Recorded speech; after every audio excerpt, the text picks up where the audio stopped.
bowl game ends in a tie this year, there will be a tiebreaker. We'll explain the rules of it in a second. But this morning, each coach was asked about his philosophy in case of a tie. Tiebreaker? Well, I think it's a good idea. I wish we'd had it in 1983. And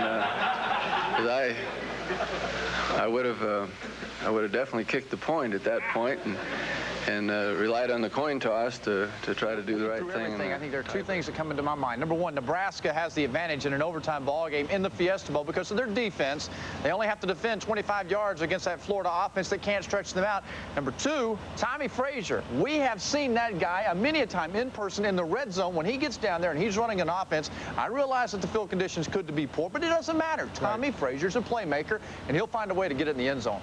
But the option also, remember, the defensive secondary doesn't have to worry about the pass. They can fill better. So it kind of negates itself. It's a media day. It's a tough thing to do. Take a break for final exams, for holidays, then reassemble on a neutral field, play a big game for a national championship. Cornhuskers have done it before. The Gators really have not. Steve Cypher's checked out how each team is handling it. This generation of Huskers has grown up with this. Big media days before even bigger games. The site may be different this time, but for the third straight year, they're playing for the same stakes, a national championship. And they seem so comfortable with all of this that they arrived fashionably late to Thursday's session. This is our third time in a row, and it's not, I don't know if you'd say it's old hat, but, you know, we've won it, we've lost it, we know how to prepare for it, and I think everybody's just real relaxed, and, you know, we're ready to go. We've never played in a national championship type game, but I think we can reflect back on the SEC championships we've played in. You know, those games, too, the whole season was on the line, and, you know, that's a lot of pressure to be playing in. We've been through it, and I know what it's like going through it your first time, and Florida's going through it their first time, so I think it gives advantage to us. We're really scared because we haven't played in any big games all year, of course, but I don't know. You know, we've had our fair share of big games, and this is a lot bigger game for us as far as everything outside the game itself.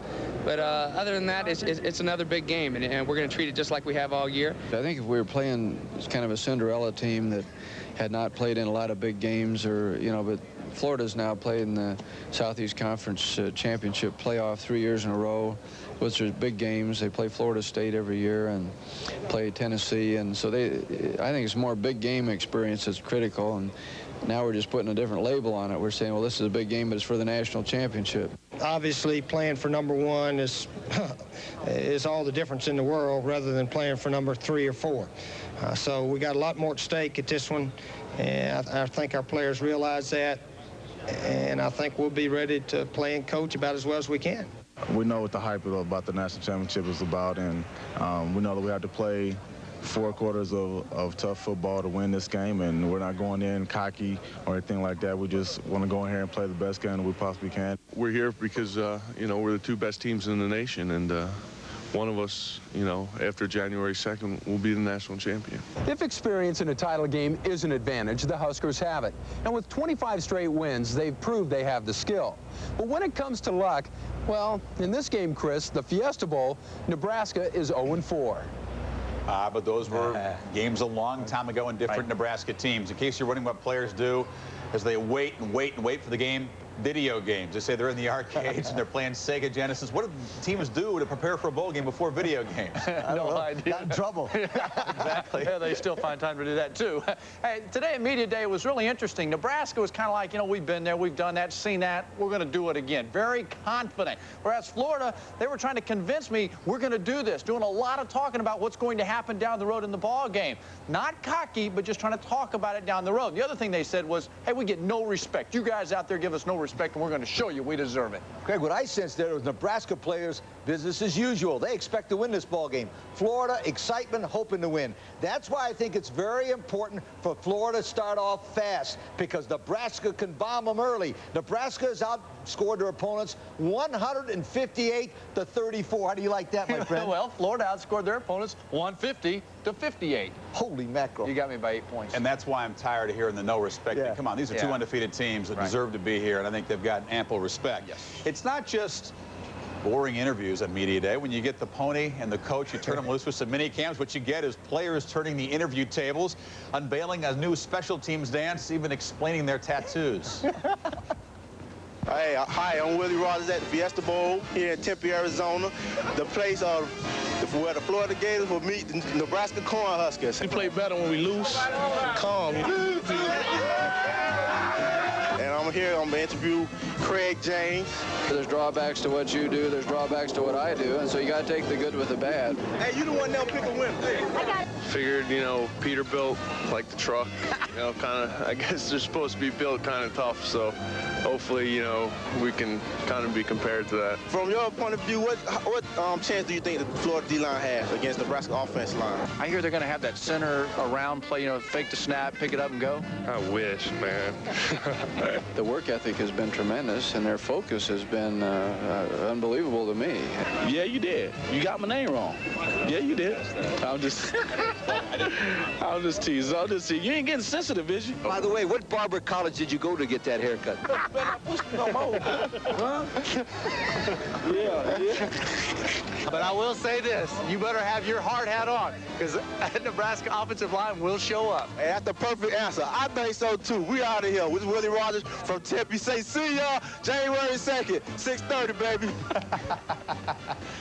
You can see that self-amusement is really an important thing. It gets kind of boring waiting this many days to the kickoff.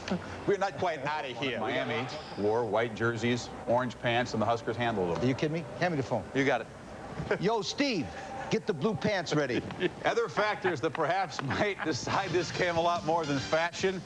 Do the teams beat themselves? Nebraska certainly does not. Only 47 penalties all year long. Did not have a penalty in the big win over Colorado. 15 turnovers. The last 6 games only had 5 turnovers. Now, the Gators have more penalties and turnovers, but still have done a good job of not beating themselves. Well, Chris, as a coach, I never worried about the number of penalties. I worried about when they occurred. 2 times. Inside the red zone, you're going in to score. All of a sudden, you get offensive holding. That'll drive you crazy. Or it's 3rd and 4 and the defensive team jumps offside and gives the ball. That drives you crazy. Right, you know, you talk about those little things. Little things win championships, and especially in games like this here, where you've got 2 great coaching staffs. And I think back to the Colorado game, standing on the sidelines watching Nebraska play against Colorado.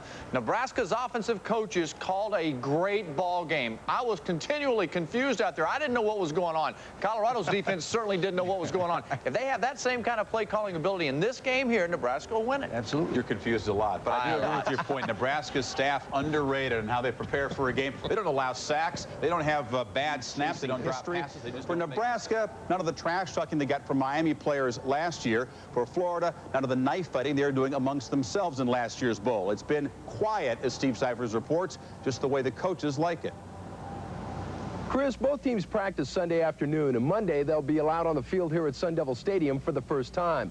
For the Huskers, it'll mark the first game that they've played on natural grass all season long, a fact that may favor Florida. Well, once again, I think this whole grass business is being blown out of proportion, and let me remind you that we did win the national championship last year on grass. It makes a difference, you know.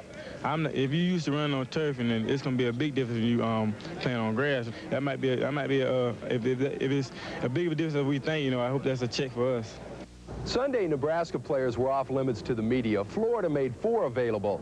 Chris Doering and Danny Werfel were scheduled to attend the morning session, but they opted for church instead. That's understandable. The players are about talked out. Even the Gators' reliable quote machine, linebacker James Bates, seems a little worn. Compare Thursday to Sunday. We're really scared because we haven't played in any big games all year, of course, but you can go out and be close to the beach in the state of Florida and have a football powerhouse, and, you know, that's exciting. With the game now 2 days away, neither team has reported any problems. Everyone's healthy, and if they kicked off a day early, I suspect both the Gators and the Huskers would be ready. Chris?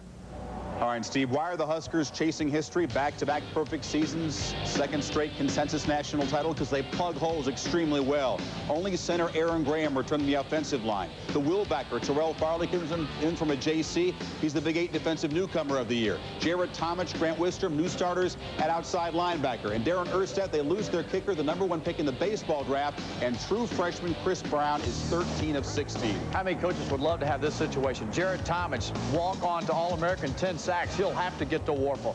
Jeff Makovica, averaged 5.9 per carry this season. He filled in for Corey Schlesinger. And then at the wide receiver slot, Reggie Ball, not a big-time player, but a guy that is clutch when he needs to be clutch. 10 receptions in the last 4 games. What does all of this mean for Nebraska? It means they have pride. These guys go to Nebraska for one thing. They want to win. They want to win national championships, and they discipline themselves. Very fortunate situation to have all these walk-ons. Craig, let's talk about reloading by both of these football teams. Nebraska lost 4 of their 5 offensive linemen from last year. They all went to the National Football League, while the Gators lost 3 of their 4 defensive linemen to the National Football League.